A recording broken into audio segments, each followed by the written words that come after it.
بسم اللہ الرحمن الرحیم الحمد للہ والصلاة والسلام علی رسول اللہ صلی اللہ علیہ وسلم وعلی آلہ وصحبہ اجمعین وبعد۔ اللہ کے فضل و کرم سے ہم لوگ عشاء کے بعد پیارے نبی صلی اللہ علیہ وسلم کی باتیں سنتے آ رہے ہیں۔ آج بھی ایک حدیث ہم لوگ سنیں گے۔ یہ حدیث صحیح بخاری کے اندر اور صحیح مسلم کے اندر ہے۔ اس حدیث کے راوی حضرت ابو ہریرہ رضی اللہ تعالی عنہ ہیں۔ فرماتے ہیں کہ لما توفی رسول اللہ صلی اللہ علیہ وسلم، جب رسول اللہ صلی اللہ علیہ وسلم وفات پا گئے، آپ صلی اللہ علیہ وسلم گزر گئے، وکان ابو بکر، اور حضرت ابو بکر صدیق رضی اللہ تعالیٰ عنہ خلیفہ بن گئے، تو کیا ہوا؟ کہتے ہیں کہ وکفر من کفر من العرب، عرب کے کچھ قبیلے مرتد ہو گئے، کافر ہو گئے، اسلام سے ہٹ گئے۔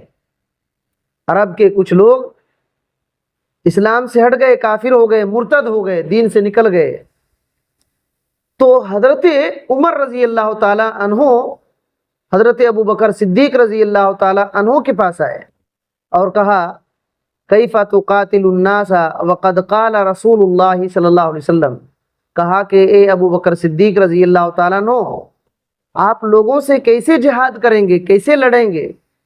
اللہ کے رسول صلی اللہ علیہ وسلم نے تو یہ کہا ہے امرت ان اقاتل الناس حتى يقولوا لا الہ الا اللہ فمن قالها فقد عصم منی مالہ ونفسہ الا بحقہ۔ نبی صلی اللہ علیہ وسلم نے کہا کہ مجھ کو یہ حکم دیا گیا کہ لوگوں سے جہاد کرتا رہوں، لڑتا رہوں، اس وقت تک لڑتا رہوں جب تک کہ لوگ لا الہ الا اللہ نہ کہہ لیں۔ جب لا الہ الا اللہ کہہ لیں گے تو مجھ سے ان لوگوں نے اپنی جان کو اور اپنے مال کو بچا لیا، جان اور مال کو بچا لیا۔ مطلب کیا ہوا؟ لا الہ الا اللہ جس نے پڑھا اس کی جان اور اس کا مال محفوظ ہو گیا، اب اس کو قتل نہیں کیا جائے گا، اس سے جہاد نہیں کیا جائے گا۔ تو یہ حضرت ابو بکر صدیق رضی اللہ تعالی عنہ سے عمر رضی اللہ تعالی عنہ نے کہا۔ تو ابو بکر رضی اللہ تعالیٰ عنہ نے جب یہ کہا کہ آپ صلی اللہ علیہ وسلم نے ایسا کہا ہے اور ایسے آدمی کا حساب کتاب اللہ کے اوپر ہے، تو ابو بکر رضی اللہ تعالیٰ عنہ نے کیا کہا واللہ لا اقاتلن من فرق بین الصلاۃ والزکوۃ، کہا کہ اللہ کی قسم میں اس آدمی سے جہاد کروں گا جو آدمی نماز اور زکوٰۃ میں فرق کرتا ہے، ڈفرینس کرتا ہے۔ بات میں آ رہی ہے؟ اللہ کی قسم اس آدمی سے میں لڑوں گا، جہاد کروں گا جو آدمی نماز اور زکوٰۃ میں فرق کرتا ہے۔ اور کہا فإن الزکوٰۃ حق المال، زکوٰۃ مال کا حق ہے۔ واللہ لو منعونی اقالا کانوا یعودونہ الی رسول اللہ صلی اللہ علیہ وسلم لقاتلتہم علی منعہ، اور کہا اللہ کی قسم جو لوگ رسول اللہ صلی اللہ علیہ وسلم کو اونٹ باندھنے کی رسی بھی دیتے تھے، اگر وہ روک لیں گے اور مجھ کو زکوٰۃ نہیں دیں گے تو میں ان سے جہاد کروں گا، میں ان سے جہاد کروں گا۔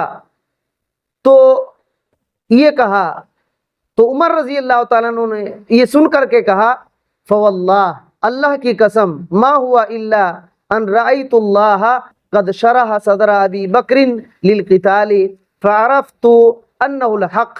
حضرت عمر رضی اللہ تعالیٰ عنہ نے کہا کہ اللہ کی قسم زیادہ دیر نہیں ہوئی کہ مگر مجھے یقین ہو گیا کہ اللہ نے جہاد کے لیے ابو بکر رضی اللہ تعالیٰ عنہ کے سینے کو کھول دیا ہے، اور میں نے جان لیا کہ یہی یعنی ابو بکر صدیق رضی اللہ تعالیٰ عنہ کی یہ بات حق ہے اور سچ ہے۔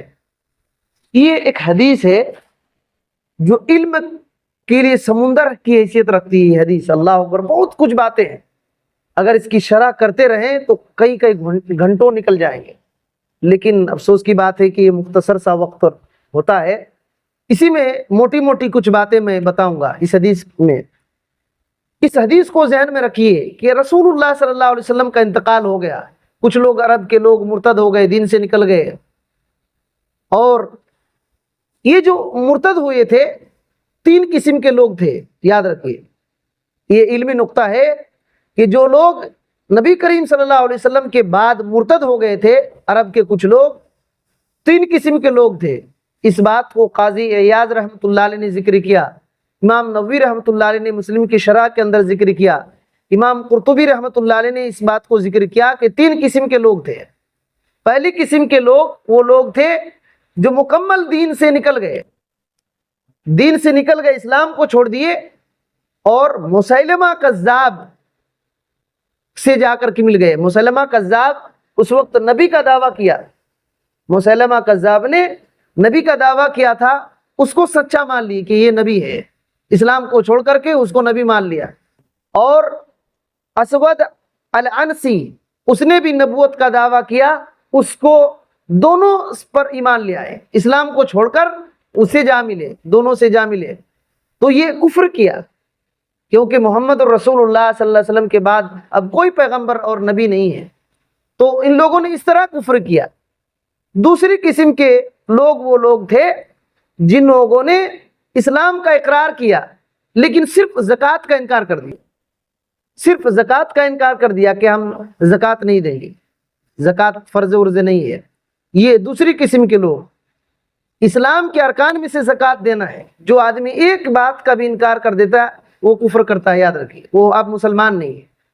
اور تیسری قسم کے لوگ وہ لوگ ہیں جن لوگوں نے زکوٰۃ کے فرض کا اقرار کیا کہ زکوٰۃ تو فرض ہے لیکن رسول اللہ صلی اللہ علیہ وسلم ہی کو دیں گے، اب رسول اللہ صلی اللہ علیہ وسلم نہیں ہے۔ بس سمجھیے، ان لوگوں نے کیا کہا کہ زکوٰۃ تو فرض ہے لیکن زکوٰۃ ہم رسول اللہ صلی اللہ علیہ وسلم ہی کو دے رہے تھے، انہی کو دیں گے، اب کسی کو نہیں دیں گے، کسی کو نہیں دیں گے۔ اور تعجب کی بات ہے کہ قرآن مجید کی ایک دلیل دے دیا ان لوگوں نے اس طریقے سے۔ تو یہ 3 قسم کے لوگ تھے۔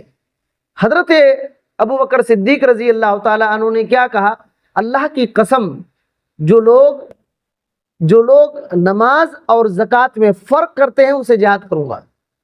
اس میں ایک پوائنٹ ہے کہ جس طریقے سے نماز فرض ہے زکوٰۃ بھی فرض ہے، اور حضرت ابو بکر صدیق رضی اللہ تعالی عنہ کا یہ مسئلہ تھا کہ جو لوگ نماز کے تارک ہیں، نماز کو نہیں پڑھتے، وہ قتل کرنے اور جہاد کرنے کے، وہ اس سے جہاد کرنے کے لائق ہے وہ بندہ۔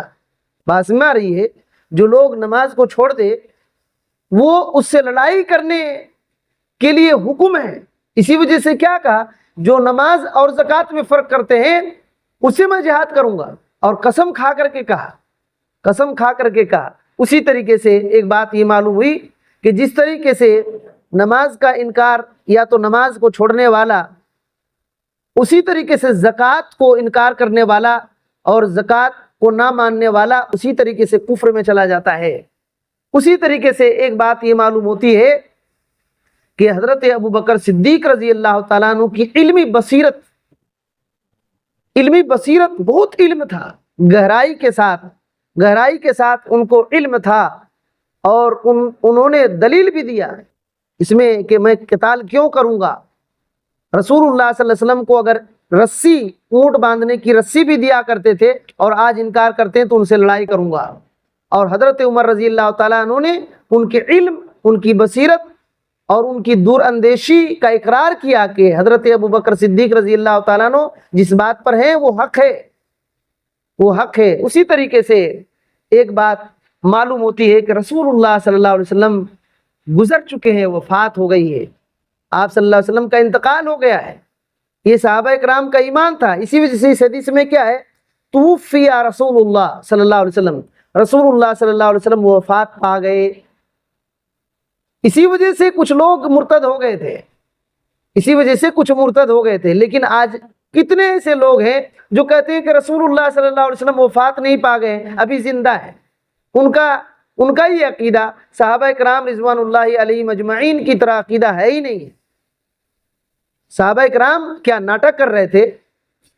حضرت ابو بکر صدیق رضی اللہ تعالیٰ عنہ، عمر رضی اللہ تعالیٰ عنہ، اتنا جو گرم ماحول تھا، کچھ لوگ مرتد ہو جا رہے ہیں، اور حضرت ابو بکر صدیق رضی اللہ تعالیٰ عنہ جہاد کے لیے تیاری کر رہے ہیں، اور کہہ رہے ہیں جو رسول اللہ صلی اللہ علیہ وسلم کو ایک رسی بھی دیا کرتے تھے، اور اگر وہ رک جائیں تو میں جہاد کروں گا۔ یہ سب کیا تھا؟ ناٹک تھا۔ صحابہ کرام کا یہ عقیدہ تھا کہ رسول اللہ صلی اللہ علیہ وسلم کا انتقال ہو گیا ہے۔ اور ایک بات بہت اہم بات معلوم ہوتی ہے، یاد رکھیے، اللہ تعالیٰ سے دعا کرنی چاہیے کہ وہ اسلام پر مرتے دم تک قائم رکھے بندے کو، ہم کو، کیونکہ دیکھیے یہ لوگ مسلمان تھے لیکن اسلام کو چھوڑ کر چلے گئے باہر، اور اسود انسی سے مل گئے، مسلمہ کذاب سے مل گئے، اور زکوٰۃ کا انکار کر دیا اور کفر میں چلے گئے۔ تو کوئی ضروری نہیں ہے کہ کوئی آدمی مسلمان بننے کے بعد وہ صحیح دین پر ایک دم آخر تک رہے گا۔ اللہ جس کو توفیق دے گا وہی آخر تک اسلام میں باقی رہے گا۔ کسی کے گھر کے جاگیر نہیں ہے کہ کوئی مسلمان گھر میں پیدا ہو گیا تو آخر تک مسلمان بن کر کے ہی مرے گا، کوئی گارنٹی نہیں۔ اسی وجہ سے نبی صلی اللہ علیہ وسلم کے طریقے میں سے ایک بات یہ تھی کہ آپ صلی اللہ علیہ وسلم دعا کرتے تھے، اللہم ثبت قلبی علی دینک، یہ اللہ میرے دل کو تیرے دین پر جما کر رکھنا۔ یہ رسول اللہ صلی اللہ علیہ وسلم دعا کرتے تھے، گویا کہ ہم کو تعلیم دے کر کے آپ چلے گئے کہ تم دعا کرتے رہنا، اسلام پر ہی مرنا، اسلام پر جینا مرنا۔ تو یاد رکھیے اسلام بہت بڑی نعمت ہے، اور یہ نعمت چھینی بھی جا سکتی ہے۔ اور یہ بات بھی معلوم ہوئی کہ زکوٰۃ کا انکار کرنے والا مسلمان نہیں ہوتا۔ آج کتنے لوگ زکوٰۃ کے یہ ہے، زکوٰۃ نکالنے کے نصاب تک ان کا مال پہنچا ہوا ہے، لیکن اس کا خیال تک نہیں آتا، اس کا خیال تک نہیں آتا۔ اسی طریقے سے نماز کی اہمیت کا علم اس سے ہوا، اور اسی طریقے سے حضرت عمر رضی اللہ تعالی عنہ کی بات یہاں آئی کہ حضرت عمر رضی اللہ تعالی عنہ کیا بولے لاسٹ میں کہ حضرت ابو بکر صدیق رضی اللہ تعالی عنہ کی بات ہی حق ہے۔ رسول اللہ صلی اللہ علیہ وسلم کی بات آ جانے کے بعد اب کسی کی بات نہیں چلے گی، کسی کی بات نہیں چلے گی۔ دلیل رسول اللہ صلی اللہ علیہ وسلم کی حدیث آ گئی تھی یہاں، آپ نے کہا تھا مجھ کو اللہ نے حکم دیا میں اس وقت تک جہاد کرتا رہوں جب تک لا الہ الا اللہ لوگ پڑھنا لیں۔ تو ایک بات یہ بھی معلوم ہوتی ہے کہ لا الہ الا اللہ یہ اسلام کے لیے کلمہ ہے، جو آدمی اس کو پڑھ لیتا ہے اپنے خون اور جان کو محفوظ کر لیتا ہے۔ لیکن یہ لا الہ الا اللہ ٹوٹ بھی جاتا ہے، اگر زکوٰۃ کا انکار کر دیا، نماز کا انکار کر دیا تو لاکھ لا الہ الا اللہ پڑھے، اب اس کا کوئی فائدہ نہیں ہوگا، اب اس کا کوئی فائدہ نہیں ہوگا۔ اس طرح سے علمی باتیں بہت ساری اس حدیث کے اندر ہے۔ اس میں جو اہم نقطہ اس حدیث کو بیان کرنے کا مقصد امام نووی رحمۃ اللہ علیہ کا یہاں ذکر کرنے کا یہ ہے کہ زکوٰۃ فرض ہے، زکوٰۃ کا انکار کرنا کفر ہے۔ اور کل کے درس میں بھی بات آئی تھی، نماز اور زکوٰۃ کے بارے میں بات آئی تھی۔ تو زکوٰۃ اصل میں نقطہ ہے یہاں ذکر کرنے کا، اور بہت ساری اس حدیث کے اندر باتیں ہیں۔ اللہ تعالیٰ سے دعا کرتے ہیں کہ اللہ تعالیٰ ہمیں ان باتوں کو صحیح سمجھنے کی توفیق دے، اور حقیقی مسلمان بن کر کے زندگی پار کرنے کی توفیق دے۔ اللہ تعالیٰ ہم کو گمراہی، ارتداد، ہر ایسے کاموں سے بچا جس کام کی وجہ سے ہمارے ایمان میں نقصان ہوگا، دین سے نکل جانے والے اعمال سے اللہ تعالیٰ ہم کو بچا کر رکھے، اور نماز کا پابند بنا۔ اور ہم میں سے جو لوگ زکوٰۃ جن کا مال زکوٰۃ کے نصاب تک پہنچا ہوا ہے ان کو اس بات کی توفیق دے کہ وہ ہر سال زکوٰۃ نکالیں۔ اللہ تعالیٰ ہم کو صحابہ کرام رضوان اللہ علیہم اجمعین کے طریقے پر رہنے، ان کے راستے کو قبول کرنے، اسی پر چلنے، رسول اللہ صلی اللہ علیہ وسلم کے طریقے پر چلنے کی توفیق دے۔ آمین۔ السلام علیکم ورحمۃ اللہ وبرکاتہ۔